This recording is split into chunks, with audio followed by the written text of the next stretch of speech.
What's up guys, welcome back to this week's video. We've got some good news. As you can see probably with the intro, the lift has arrived, and as promised in the previous video I said the first thing that I would like to do when the lift is in is fit the fuel tank. So today we will be fitting the fuel tank. The first thing though that I want to do is give it a bit of a spray. It's not necessary to do this, but I just felt like I would like to do it, so I went to pick up some spray and we can get on with that before we install it. This is the spray that I went out and got. I got a matte black Glue Devil, and when I went to get this I stumbled upon this, and I've never tried this before. It's also Glue Devil, but it says it's a rubberized spray, so I was quite keen to finding out how this worked, and I just grabbed it, so I'll be using this on the tank. So this is what it looks like before. Looks like someone actually tried to spray it here before. But yeah, I gave it a quick blow with some brake cleaner, and now I'm going to give it a couple of coats of the black. I've decided I'm just going to do this side of the tank because you're not really going to see the other side. This is going to be visible if the car goes up on a lift or whatever. You're not really going to see the bottom part over here. So I'm just going to spray this. It's not necessary like I say, but I really just wanted to do it for if the car goes up on a lift, and I wanted to see how this spray works out. I didn't really film it, but this is the second coat. This is what it's looking like with the second coat. On the can it says you must give it about 4 to 5 coats. I'm gonna give it another couple of coats, just waiting for this one to dry, and then the final coat you must let it sit for about 3 hours. I can't really see the rubber finish, but maybe after the 3 hours is passed, then yeah, it's not my best spray work. This is the marks that you saw earlier, that's running over here when someone tried to previously spray it. And there we go, last coat. Not my greatest work, I kind of rushed it, but like I say, no one's really going to see this, so yeah, I just wanted to have it done so it looks a bit neat. That's the last coat, so now I'm going to let it dry for about 3 hours. Day 2. So this is what the tank looks like. I don't really see the rubberized effect on here, but this is what it looks like at the moment. And then what I've done here is just taken these two pipes off and this loose from the top, and we're going to put the car up now and then start working on the bottom end.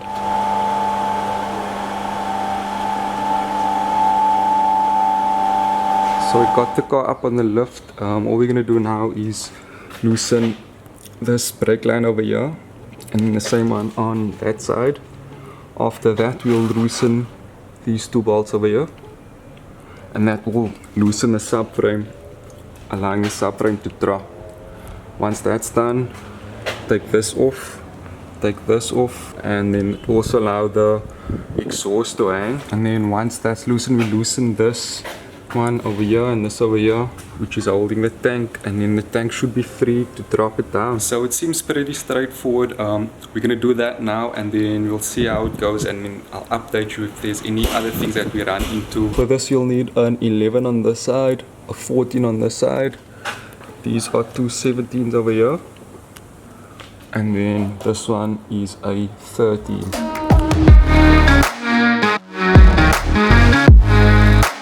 So there we go, this brake line is loose over here. Just a tip that this is going to leak, so just want to have something at the bottom to catch all the, not much fluid, but whatever fluid falls out, just to catch it. So we're going to do same on this side, just loosen this. Once that's loosened, we can get these two 17s over here, and then we can drop the subframe.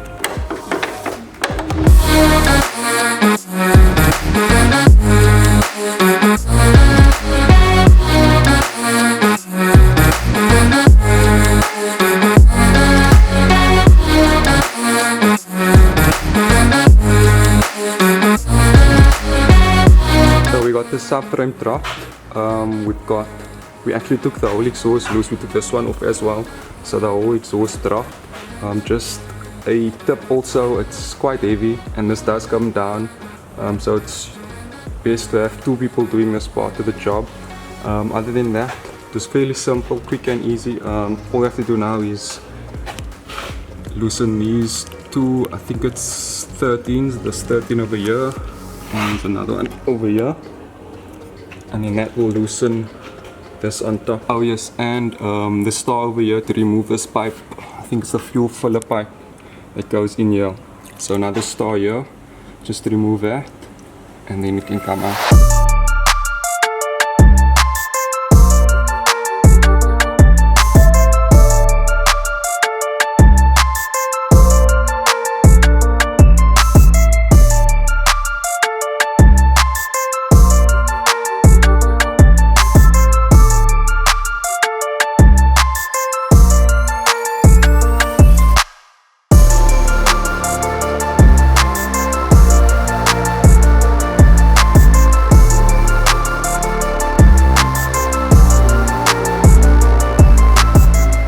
So there's two pipes, once everything is loosened, this one over here and another one over here which it's hanging on. So in order for us to get the whole thing down, we have to loosen this one, and this one is a bit of a mission to get loose, but once that's loose, this is loose, then everything will drop. There's also a clip on here, this clip over here, which holds these pipes, these two pipes on here, which you can unclip. Eventually. Quick update, we got the new fuel lines in. It was a bit of a struggle, but just take your time, patience, especially getting it in here and up on top. Everything's in, and then also just don't forget to follow your feed line. This will run from the pump, and then just trace it and mark it on top. We marked it on top with some Tipex so we know which line is which. So we're just going to transfer this, two of this on from the old tank, as well as this piping over here. I'm going to transfer it onto the new tank. Just before we put the tank in, we ran a piece of wire through this grommet over here, temporary, and that's going to go to the fuel pump.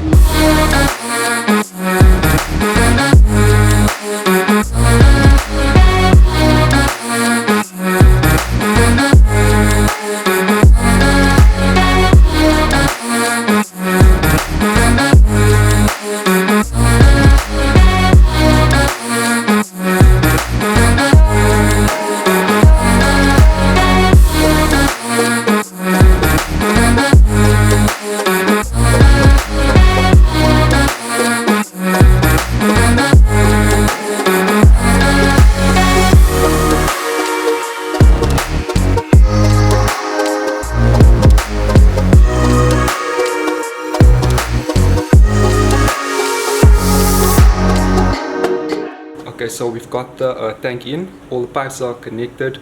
All we have to do now is still put the subframe back and the exhaust. We'll still first put the exhaust back in, and then we'll put the subframe back, and then we should be good to go. The job is fairly simple, not too hard. It's very time consuming and it takes patience, especially with running the new fuel lines. And the reason we put the new fuel lines in is because the end where it connects to the tank is slightly different from the carb and the fuel injection one, so that's why we changed it. I think it's slightly bigger as well, but yeah, for this job, just take your time, be patient, and preferably two people. I think it's a two-person job. There's a lot of holding and heavy lifting, so bear that in mind if you guys are going to attempt this yourself.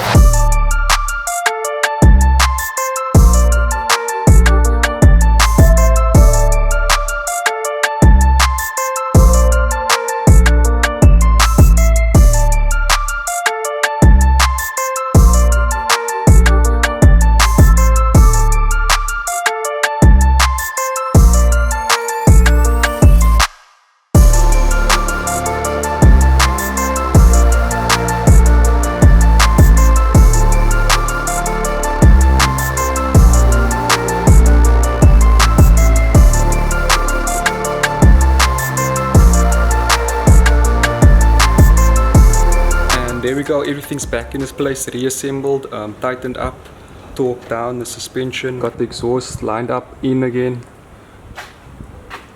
subframe assembled, and then we've got the tank in position. Only thing that still needs to be done is the wiring to get supplied to the pump. We will do that once we get the clip that fits on the opposite end of this. So once we get that, we can do the wiring to give it supply. And then also another thing, what I realized what they meant by rubberized. As you can see over here, when you put this in, the tank scraped and knocked, so this is where the rubberized spray comes in, so it's peeling off here. Basically not really any point of me spraying it, but I mean it looks better than what it did with all the rust. There is a few chip marks here, but now I can see where the rubberized spray comes into play.